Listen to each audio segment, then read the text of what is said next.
Hi, everyone. Sorry for the delay again, but welcome everyone to this talk on deepfake. So this is one of the work that I was mainly leading, wherein I was trying to make use of explainability and even deep learning as a concept as to how to detect deepfake as a threat. So I think for folks who do not know, or maybe just an introduction about myself, about me, I have a PhD in this area of, I guess, electrical engineering and computer science. My background has been in the area of signal processing. I did my master's in that area of wireless signal processing, and then I focused mainly on applying machine learning algorithms and deep learning algorithms for computer vision applications. So my PhD research was mainly focused on making use of wearable sensor technology and developing deep learning technologies to detect, activity like motion recognition and tracking, all that stuff. And later, I was part of Intel Security and Labs, where Intel Security Labs, now McAfee, wherein I was working on threats like ransomware detection, steganography, and then later I led projects on explainable AI and deepfake. And this is one of my most recent projects there. And I guess in this years, I have roughly 12 publications and 10 patents. And I mean, I have presented at both industry and academia conferences, and I'll be happy to provide any kind of help in any kind of area you think might be overlapping of your interest. So yeah, that's a little bit about me. So as a technology, deepfake, I think folks must have at least heard about this technology during the election time. If people are new to this technology, deepfake mainly refers to, I think, synthetic or fake content that can be created using AI or machine learning tools. Now, they can be in the form of an audio, image, or even a video that appears to realistically depict human speech and actions. But essentially, they are synthetic representations made by using modern AI technologies. Sorry. Any question, or am I good? Okay, I consider that as a go ahead signal. So I think deepfakes as such are a natural extension of doctored images. This technology was so realistically creating such realistic images or even videos, it was actually letting us to think twice before whether seeing was really believing. So as such as a technology, they are quite unsettling.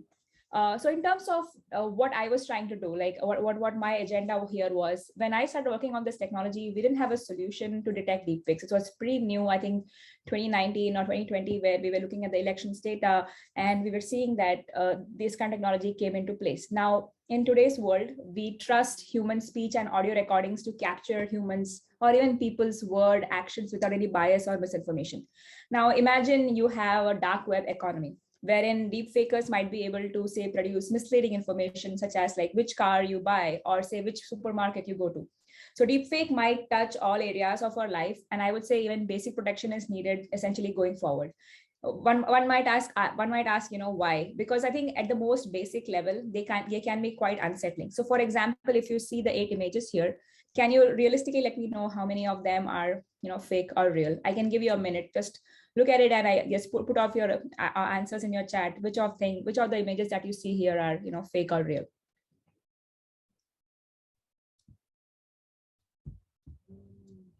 Believe it or not, all the 4 images on top are fake and all the 4 images on the bottom are real. The top 4 images are taken from this website called This Person Does Not Exist. They are actually creating deepfake, or I would say artificial created images using GAN technology. So that is one of the underlying technologies that is used for creating GANs. Now, when I'm trying to detect deepfakes, I think the underlying logic is how is it created first? You need to be able to understand what is the underlying technology that is being used to create deepfakes, and thereby, I would say more of a reverse engineering and also develop techniques to detect deepfakes. Now, one of the early methods that have been used to create deepfakes makes use of computer graphics. Now, it is wherein you are kind of swapping a person's image onto the other person. So if you see here on the left is an example of a computer graphics based image, wherein you can actually clearly see how Steve Buscemi's face is actually superimposed on Jennifer Lawrence's face. The images in or you see on the middle here and on the right are mostly like, I would say, you're looking not at the, I would say, transfer of images, but you're also seeing more of a reenactment base of faces. What this means is you are actually transferring the expression from a source target to a destination target. So this technology has to be done by using techniques like deep fakes or deep learning or even GAN.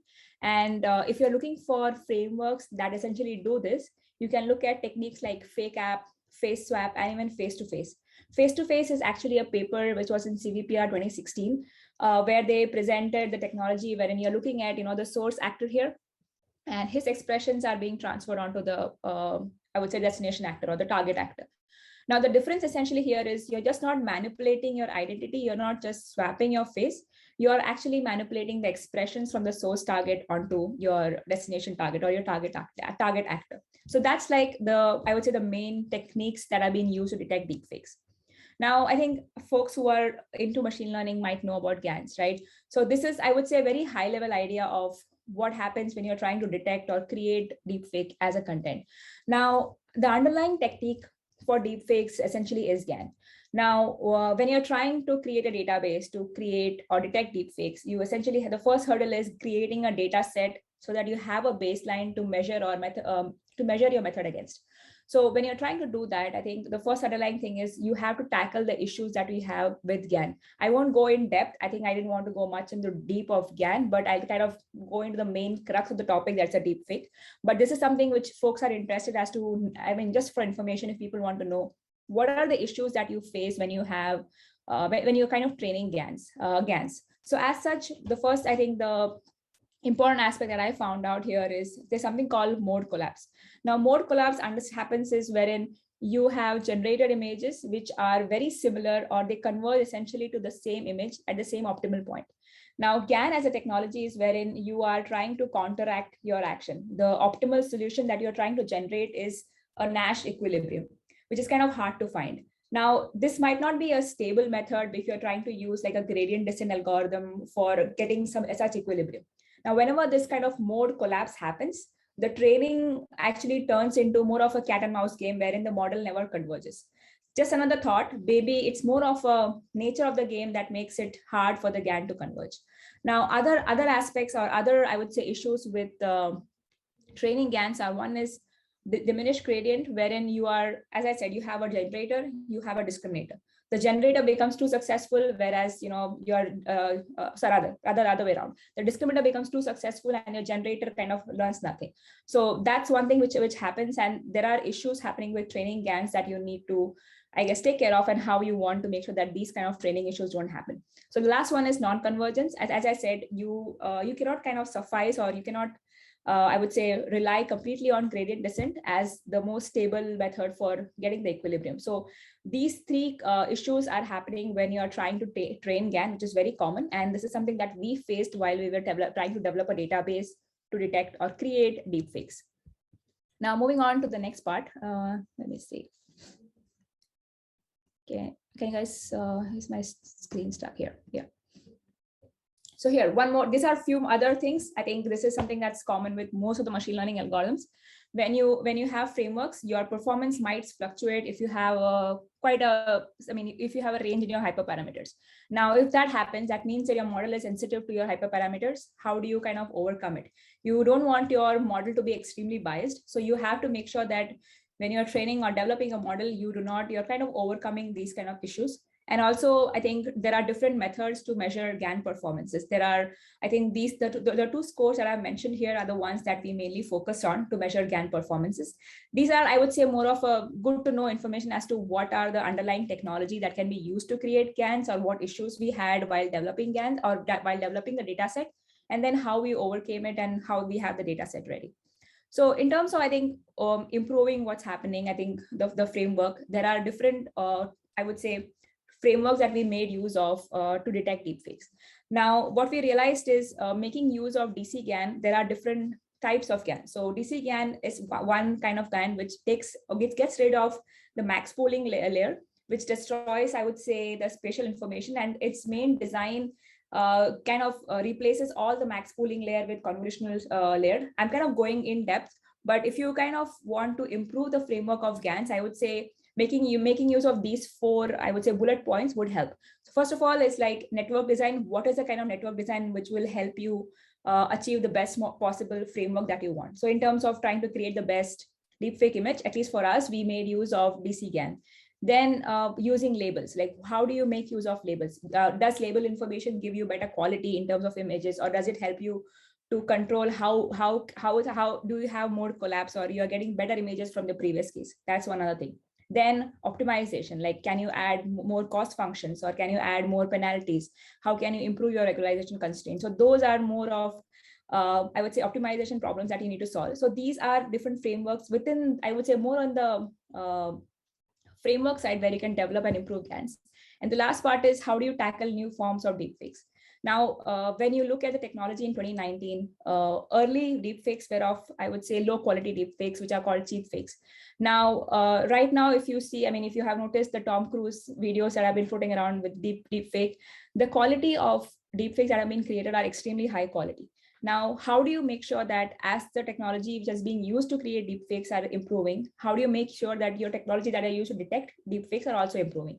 So you can also make use of techniques like multiple GANs or a GAN of GANs, which is a technology which is used to make use of GAN to detect, again, the deepfake base created. So I think these are like a high level problems that you might come across when you're trying to develop or detect deepfakes as a technology. So kind of moving on to the crux as to how are the stepping stones to detect deepfakes, right? So now you have a data set created of deepfakes. Now, what do you do to detect deepfakes? What are the techniques that you might be able to, make use of, which is already existing? So let's talk about computer vision framework. Now, one of the early techniques that have been used to detect deepfakes was detecting eye blinking. Now, eye blinking as such is a very physiological sign, which was not very well represented in synthetic images or synthetic videos rather. So sophisticated forgers now are able to create very realistically looking blinking effects. And so in the long run, just relying on techniques like, eye blinking pattern detection, or even like face warping detection might not help you in the long run.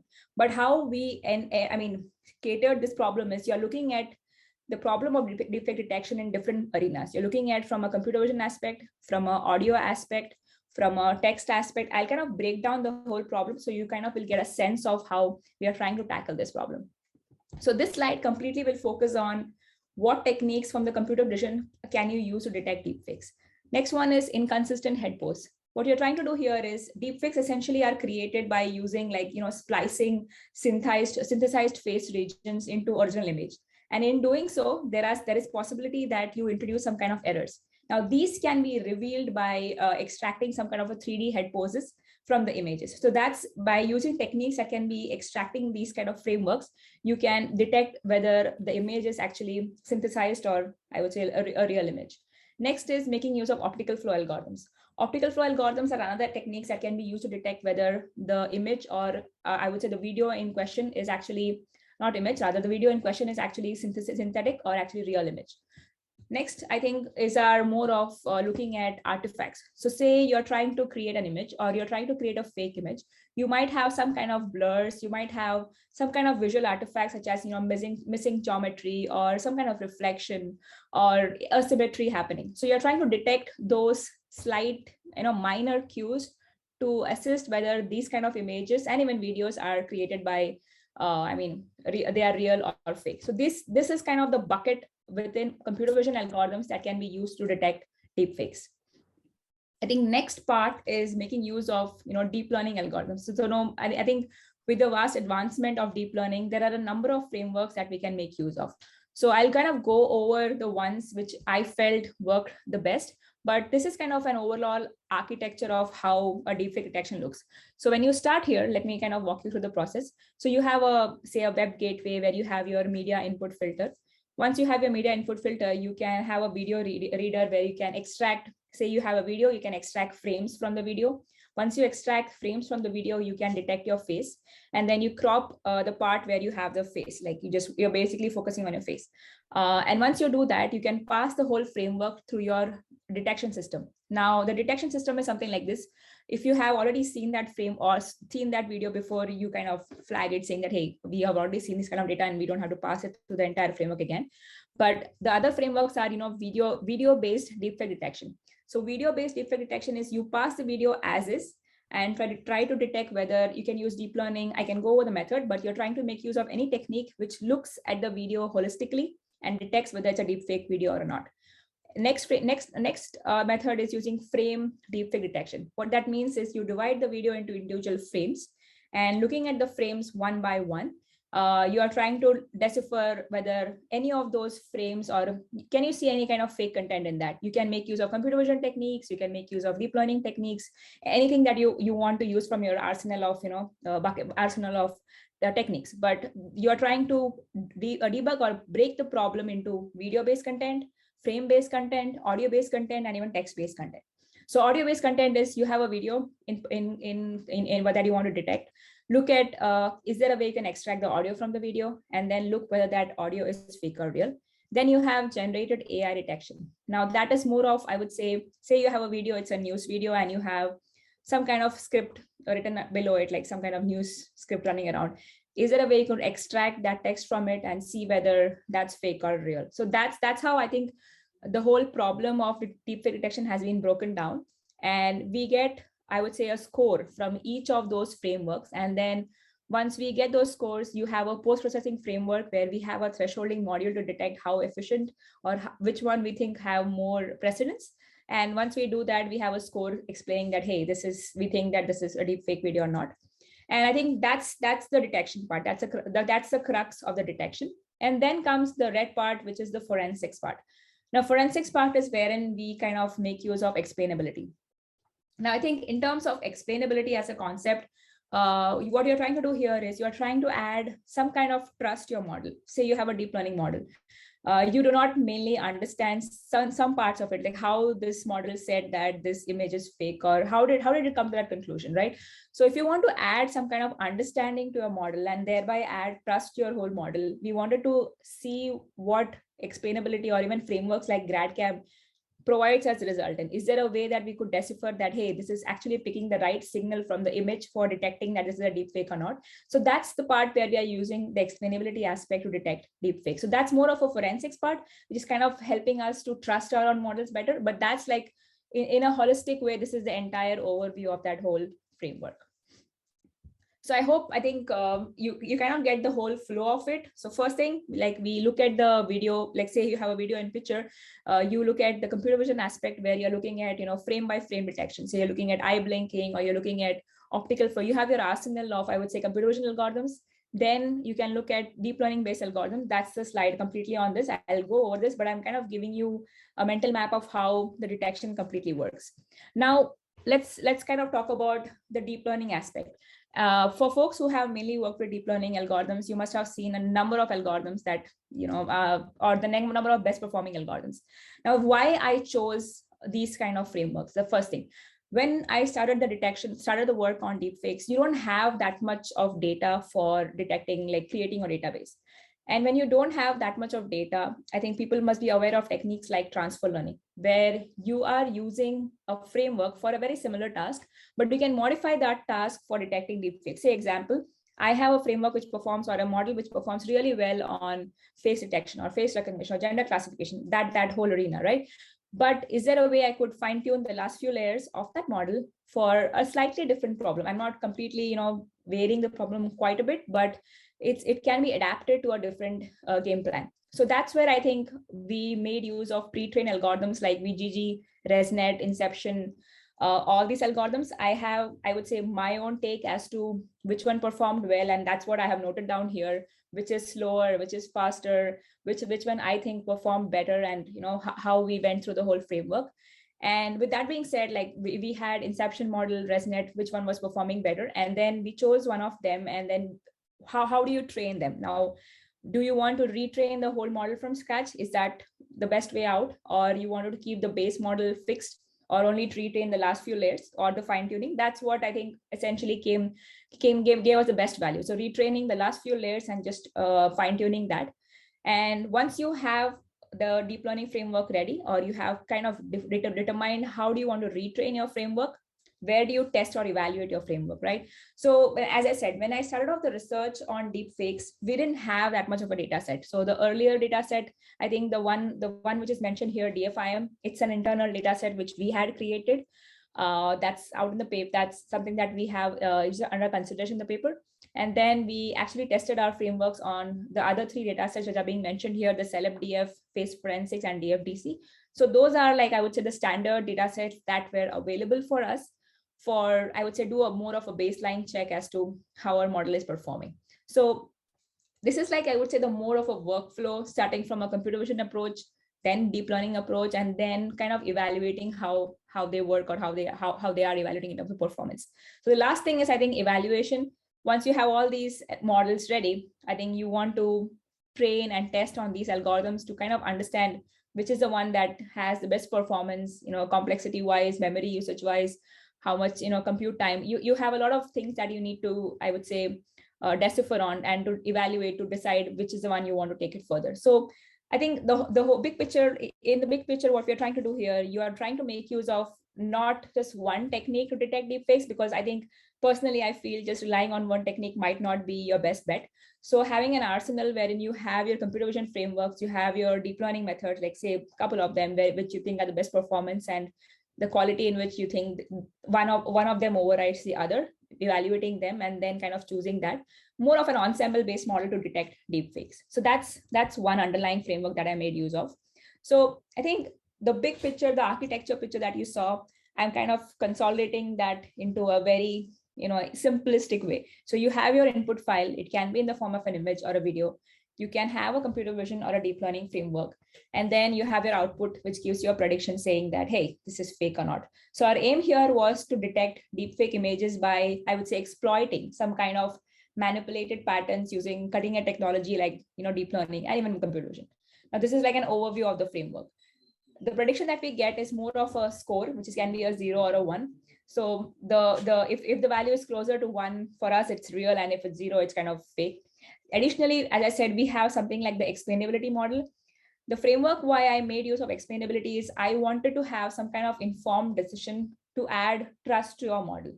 Now, I think making use of explainability actually helps us to authenticate not only visual media content, but also add value as to in terms of, say, you have a misclassification. Is there a way you could go back to your model and decipher as to where it's failing or what exactly is causing it to, misclassify that? So that's, I think, the most important part as to why I added explainability as a concept.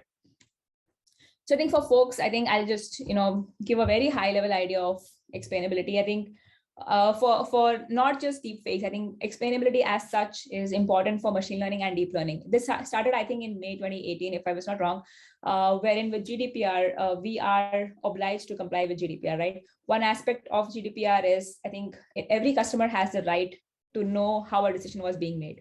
So for companies who are dealing with, say, automated decision-making process, they will have to provide some kind of explanation as to, say, why one was refused a loan or why someone was not recruited. So on a slightly, I would say, different level, Cathy O'Neil in her book actually mentioned that, machine learning algorithms are weapons of math destruction because they are opaque. And she said that they are unregulated, so they are difficult to contest, and they are scalable. That means any kind of inherent bias would actually affect larger population. So I think whether you are assessing performance, whether you are granting parole to a prisoner, I think it's important that if you do not understand your model, you cannot access your model, you cannot explain your model, you're at a risk of, I would say, harming people or even have a legal jeopardy. So that's, I think, one of the essence of making use of explainability as a concept into your model. So just a basic understanding. So what you see on the left, let me take that off first. When you see on the left is more of a linear model where you can follow certain rules and still select certain kind of classes and interpret why the classification gave this way. But when you have, like, I would say, big data, when you have more dimensions, obviously you have more relationships between your predictor and your outcome variables. When you do basic machine learning algorithms like decision tree, you can explain what's happening with each tree path or why that decision is being done. But when it comes to complex algorithms like this, it's kind of opaque, and data scientists definitely will have a trouble explaining as to why the model gave that decision. And I think that's the underlying need why I feel that every model that anyone is building must have some kind of explainability to understand, at least give some kind of a contextual proof and even reasoning. So I'm insisting a lot on explainability, but I think that's the way to go. Every model that you build must have some kind of understanding and detail, going forward as to how the results are being derived.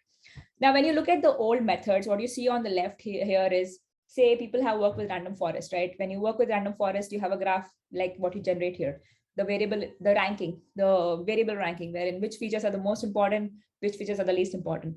These methods definitely do supplement your explainability aspect. Like you are able to understand, like, partial dependency plot that you see on the right. It's basically shows you the relationship between the marginal effects of each of those predictors on the response variables. This is great. This definitely adds value. It explains how the model works, at least some kind of understanding to your classifier. But we cannot produce these kind of charts for, say, neural networks. None of them will be able to explain why a classifier was classified this way or the other. So I think the complexity as such that gives these extraordinary capabilities to these deep learning models actually makes it difficult to understand it as well. So the algorithms inside these black boxes do not provide a clear explanation as to why the prediction was made this way. So that's where I think adding frameworks like explainability, be it in the form of Lime, GradCam, Rice, that can help you to understand as to why the model is predicting the way it did. So if folks have seen this paper, this is one of the results in a paper where the model was predicting like almost 99% accuracy. It's basically distinguishing between a wolf and a husky. What you see here is like it of the 6 images, you just have one image, right? This example actually reiterates the need for why explainability is important. So say, just look at this example. You have 6 images. All of 5 of them are 5 on 6 are good. So you think the model is performing very well, and the performance of the model when you look on paper is 99% accuracy. Now, if I have a model like this, which I have a very good accuracy, can I trust this model? Well, without knowing what the model picks on, you do not know whether it's a genuine signal or not, whether it's picking up noise or some random thing. So when you add explainability framework like this, look at this picture for images of husky, the center image here. It's actually picking up signals from, or the pixels from the part of his body. Whereas if you see the images of wolf, it's actually picking up images of the snow. So what it means is what your algorithm you have built is not a very good husky versus wolf classifier. Is actually a very good snow detector algorithm, right? So whenever it sees snow, it thinks that that's where the wolf is, right? So this kind of insights can be obtained when you add some kind of explainability to your framework.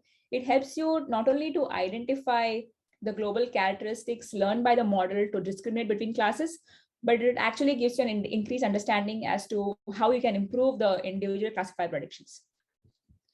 So I think this is more of a high level understanding as to what is the strategic value, like where do you think for folks who are dealing with AML or concept drift, like how can you add explainability to detect, like other than modeling, where is it that you can help make use of explainability? So if you are doing with monitoring, risk monitoring, and assessing model drifts, or even tackling AML attacks, these are some places where you can make use of XAI. So if you have AI systems as such without explainability, you essentially lack transparency. What does that mean? You have increased risk.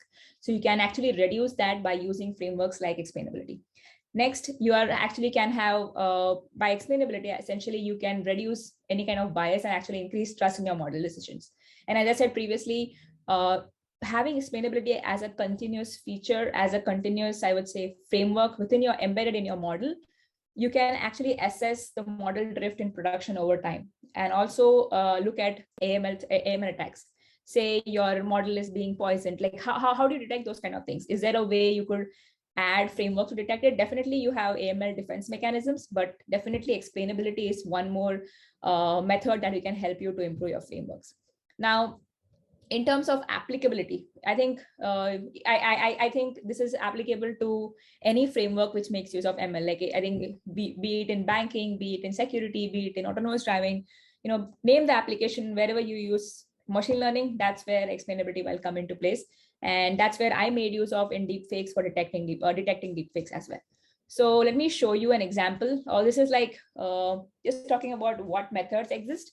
So for folks who are interested generally in the area of explainability, I think I have a very great passion for this area, and I think I highly recommend people looking into this aspect of making use of explainability in whatever framework that you're making use of. So for folks who are dealing with, I would say, images, look into GradCam++, Rice, Lime, number of frameworks. Feel free to reach out to me if you still want like a list. I can send you the ones which I think are primarily apt for a particular purpose. So if you're dealing with images, there is a different set that works well. If you're dealing with text, you have a different set like SHAP that might work really well for you. So depending on what application and what is it that you want to decipher the most, that's where you can make use of explainability frameworks well. Next, I think coming back to our topic. So since we have an understanding on what explainability does, now we run explainability framework on in addition to the deepfake framework. Say our deepfake detection is giving us this image or this video of Mark Zuckerberg saying that, hey, this video is fake. What we are trying to do is we're trying to make use of, I would say, explainer functions to decipher into the model and understand what is it the model is picking from the images. So say looking at the images for real images, we actually see that the model is picking up cues from his eyes or the facial images. Whereas for every, I would say, every frame of the image for fake images, we were actually seeing that the model is picking data from the background. So the results for the GradCam are kind of distinct for both real and fake. And this is something that we were continuously evaluating while we were doing deep learning based frameworks for detecting deepfakes. So for computer vision algorithms, I think as such, like we didn't like have much of a need for I would say adapting or involving explainability, but definitely it added value when you're looking at deep learning algorithms. Now, with that being said, I have covered a lot of things. Feel free to put your questions on the chat. I will try to answer everything like towards the end. So that's like covering the visual aspect. Now, when you talk about deepfakes, we have talked about the computer vision framework. We have talked about the deep learning framework. Then comes, I would say, the audio aspect. Now I have to be extremely like methodic here. Like when I started this framework or working on this technology, I did not directly jump on audio part or text part initially. When I was given this problem for deepfake detection, I wanted to have a solution for detecting deepfakes. So to start with that, I started looking at what I have in hand. Like since I have a background in computer vision, I started looking at computer vision and deep learning frameworks to detect deepfakes. I had I would say a prototype ready or something that I see that, hey, this is I'm just putting up a number, say this is 80% accurate, that I feel I have confidence. Now, what can I do to improve that framework? Like, can I make use of audio? Can I make use of text here? So that's where I would say inception of these frameworks came into. This is a patent that I had, this got approved last year, but this is something which is making use of audio that from the video. And you are trying to do something like audio visual mapping. This is like, if you want the math, there is definitely slides on it. But what essentially we're trying to do is you're trying to map the spatio-temporal features and trying to create a common feature space. Say you have your input video, you have your visual section, you have your audio section. Just consider that way. You can run a bunch of techniques on your visual section wherein you're trying to extract essentially the mouth region. I'll show you an image in the next slide that will kind of give you a good idea of how it works. But what you're trying to do is you're trying to extract some kind of a feature vector per video frame and creating a visual cue from the image. And then you have your audio section where you're extracting, say, audio using any of your tool, FFmpeg, like whichever you think you're the most familiar with or most handy with. And then once you're doing that, you essentially are extracting audio based features, so log based features of MFCC or first derivative, whichever works really well for those kind of data set. So I have mentioned what I have used, and then once I'm able to do that, I'm trying to create both a visual cube and I would say visual feature cube and a speech feature cube. And then I have two independent, I would say 3D CNNs, and then I am trying to create like a distinction loss function that looks at the visual artifact, visual feature and the audio feature, and trying to create a distinction loss. So in terms of math, before the math, this is how I think the whole architecture looks into. The video actually this is a visual aspect.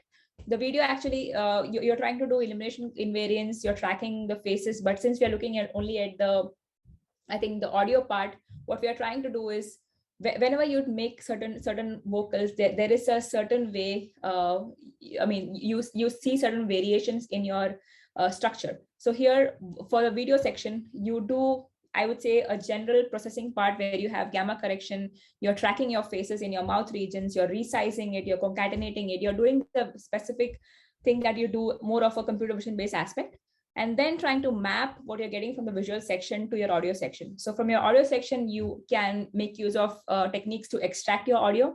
And then you can have, as I said, MFCC based features. And then you're trying to create an audio feature cube. Now, once you do that, the last part is basically talking about how I modified my audio part to create, I would say, enhanced based features.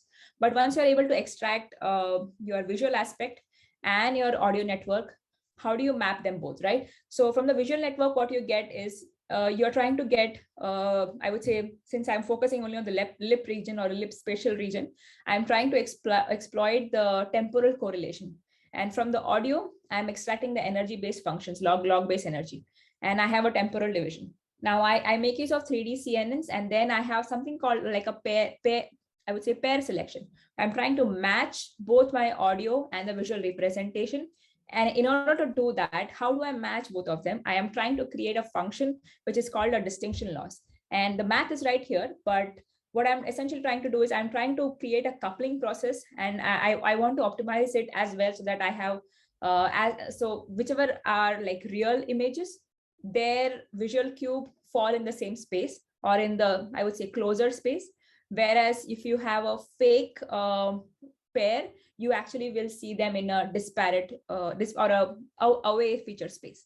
So the distinction criteria looks like this. So if you have genuine pairs, which means you have real images or real rather videos, you are in nearby manifolds. You don't, whereas you have deep fake pairs, you actually end up seeing them in distant or away based manifolds. So that was like something that I kind of ended up finding out while doing a lot of experiments and trying to create this function to solve this problem. So this is like more of a audio based aspect as to how you can couple audio based information and use that to supplement to detect deepfakes. So that's one aspect. I think this is an example. Is this, can I play this video? Let me know. So this is like a demo explaining as to how the deepfake detection works. And I hope this kind of helps to understand a bit, like the whole problem of deepfake detection has been broken down into multiple, I think, for multiple cases where you're making use of, computer vision, you're making use of deep learning, you're making use of audio-based signals, that is like signal processing concepts, to detect deepfakes. So let me show you an example as to how deepfake detection works in this case. So this is a fake video of Bill Hader. I think this was posted on social media. And what would you see here is it's a demo of the model running, I would say, analysis on each of those frames. You'll see that. And whenever you see like right now you see a red bounding box, which means that that frame actually predicts that, or rather that model predicts that frame to be fake. Let me start the video. But before that, what it happens is my detection framework will divide the video into frames. And whenever you see a green bounding box, that means that you have a real frame. So let's play. To me, and I think you've been briefed on some of this. So that's it. So as the video starts, for each frame, you start seeing a bounding box. And whenever you see a green bounding box, that means my framework has detected that this is a real video. What you see on the right is basically a probability chart. And if you recall, for me, it's closer to 1. That means it's real. So I have like probability coming for each of those, I would say, frames. And that's how the prediction goes on. Let me play it on. Reporting guys, but he was like trying to place me, So he sat down next to me. He's like, Now you can clearly see the face of, Tom Cruise coming in. So what essentially trying to do is the model is continuously giving you predictions over frames. And specifically at this particular frame, if we can hold it that way, we can see the face of Tom Cruise appearing and the model clearly depicting it as, or predicting as, a deepfake. The whole video, I think the whole framework runs this way. And in the end, you will see that the video is predicted as deepfake. But this is how I would say the whole idea of the framework, or how the whole detection framework works.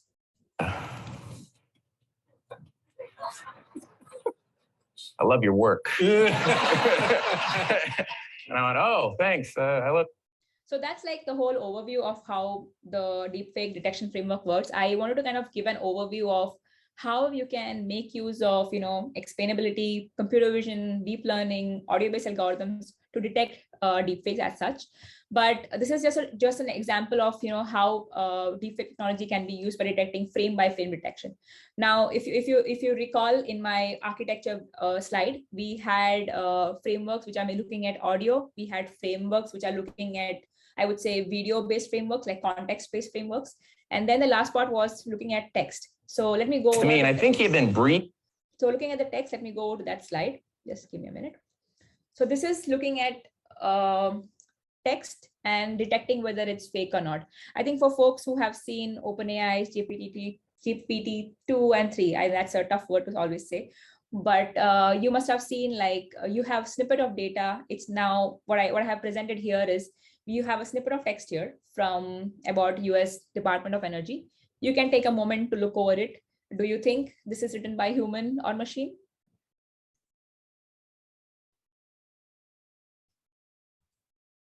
I think some people are less. Okay, and another example here, we have another set of science fiction here. Take a minute to look over this as well. And who do you think, which one is written by human or machine?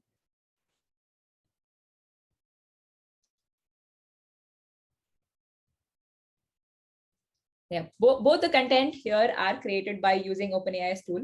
Now, this kind of gives us an indication as to, how realistically looking or how realistic fake or how realistic text can be created by using technologies like machines, right? So essentially this have, at least as of now, has not been used for creating deep fake news or something like that. But what is it? What is the value add? What can you do? Is there a way, can you detect texts which are created by bot, or you can have bots like this to generate fake text?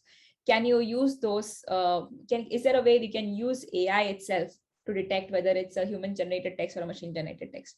So I know it's not like completely encompassing the problem of deepfakes, but look at the big picture. Like you can actually have a site like this. I'm sure you guys have seen Airbnb, right? So this picture is from the slide called this rental does not exist. So if you recall the previous slides, I presented a slide from this person does not exist. If you are interested in seeing fake cat images, there is a site called this cat does not exist as well.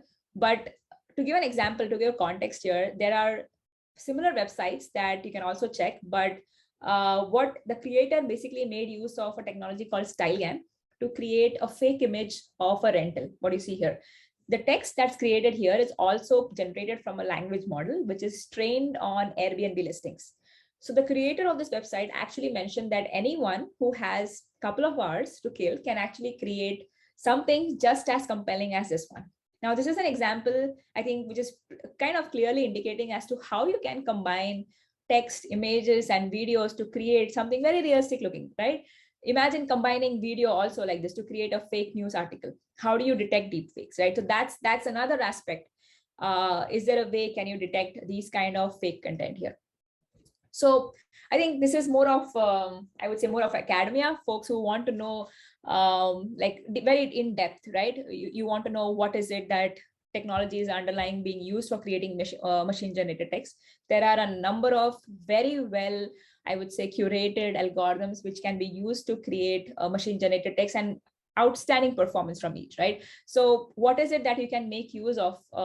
Can you reverse engineer these algorithms to detect deepfakes? Yes. So to understand the reverse engineering part, or to understand the part where you can detect deepfakes, I think the most important part is to understand how they are created. So I think we went over all these frameworks and trying to understand how each of them differs from each other. Like very high level, what you see here for OpenAI, GPT-2, or even BERT, you're trying to make use of perplexity based features, or what is it that you are making use as an underlying feature to predict or to create the model. And likewise, we evaluated a number of frameworks that are used to create machine generated text. Now, once we do that, what is it that we can do in the detection space? Can we again make use of perplexity based features, or can we make use of n-gram based features? So what we have here right now is we are making use of Glitter and Grover. I think these two are also very well known. They are perplexity based features to detect, I would say, generated AI text. And also we have frameworks which make use of n-gram based features, which are enumerated here, which is GPT-2 and bigram network graphs. This is something which is functional, wherein we are trying to have, again, an ensemble based technique, not just relying on one, wherein you're trying to look at multiple aspects as to how you can detect generated AI text. Now, other aspect here is looking at intent discovery, right? This is something which is definitely future research, and where something which is I'm passionate about as well. Like you have an image, you have a text. They both have no context with each other, but looking at it together, you see a context. So I mean, when you see an image, it will not be something like an image or a text on its own might not be leading to something or indicating something. But when you see that image and the write-up, let me give an example. Say I have an image where I have like I would say a crematory ground or something like that, right? And somebody says that image just looks like, okay, hey, this is just a crematory ground or something like that, right? Cremation place. And if I write something like this, hey, if you do this, you will land here. If I just write that text as it is on its own, it might not have that much of a value in terms of, I would say, spreading misinformation or, I would say even abuse, any kind of those framework. But if there is a way you could combine both it's not essentially multimodal, but you're combining the cues from your image and your text and trying to understand what's the intent behind it. Can you make use of CNN or frameworks like this, which can look at the topics and even trying to understand what is your intent label? That's something which I think is something that I'm looking into in terms of future, as to how we can make use of those frameworks to improve what we have built on. So I think this is like overall as to how NLP as such can be used to supplement or to have a framework which can be used to detect generated AI text. So if you have a data which is like a random text, is there a way you could indicate whether it's human generated or machine generated? So to give you an example, here is a demo from us. For this, what we have done is let me run this real quick. Hold on, let me run this startup here. So what I'm trying to do here is we have a script wherein we are trying to pick up some data from, say, a news article that you have here. It's a CNN. And you put that text here and kind of gives you an indication whether this is human generated or not, with a percentage as to how confident we are with the prediction. And again, we can pick up a data from OpenAI's tool, and then we can put that data here to indicate whether it's fake or real. So that's what essentially, this is like a very short demo, right in time, just to make sure that it can be demoable really quickly. So trying to indicate like how we can have a model that can look at text-based data and detect whether it's human-generated or machine-generated text, and what's the confidence that it has.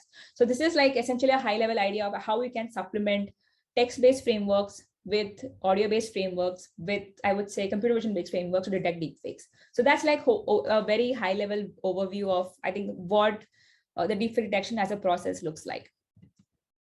So in terms of future area of research, right, I think definitely there is a lot that can be done. I think I am personally really passionate about looking into misinformation and even disinformation in general. So in terms of techniques, definitely you can look at self-supervised based learning or unsupervised based learning methods. I mean, I have enumerated a few here, semi-supervised based learning that you mentioned.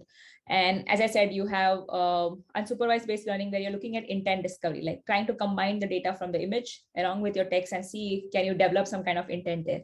So you can look at the ones that I've enumerated here, but deepfake detection as such will definitely be a viable method for social media companies to reduce disinformation, not just for this year, next year, but in the future, which is not only important just for elections, but I think as such, you need to make sure that the awareness of realistic deepfakes will still be quite low. Now, with the threat landscape kind of changing so much, some deepfakes have actually reached ultra realism in the coming years, right? Many of them would be still amateurish, easily detectable. Tom Cruise videos, you might feel that, okay, this is like not kind of developed with the aim of creating some kind of harm. But essentially, it's important to develop a framework that has detection in terms of, I would say more message-based intent, understanding that evolves from intent discovery and also intent classification. And you can make use of, some supervised algorithms or semi-supervised algorithms for detecting it. So I think there is so much work that can be done, and definitely AI research is advancing rapidly, and we are getting better by better. We're getting better and better, and these technologies can be put to use for many frameworks here. So yeah, I mean, I am happy to answer questions on this, but this is something that I really feel that other future areas of research, and that's something that can be developed. And I think in conclusion, I hope I was able to, I think I had a lot of information here, but I hope the session was informative. And here are a few, I would say, takeaway points that I think you should at least have a good understanding. First thing is, I hope this was able to give you information as to how threat actors can create, deep fakes. What are the corresponding implications? Can they use of, computer graphics or computer vision algorithms or deep learning algorithms for creating deep fakes? And once you do that, what can you do to detect deepfakes? Like, do you have a ensemble-based framework, or how do you want to spot deepfakes? That's one. And then once we do that, we need to understand that deepfakes are not only just misleading, but also damaging, right? So you have developed a framework for deepfake detection by message intent discovery, that you're looking at intent-based classification. But I think to make more progress, I think there is more to be done, because the technology is improving day by day, and that's kind of important for you to also build detection framework to authenticate I would say the integrity of visual media. So yeah, that's it from me. Thank you for your attention. And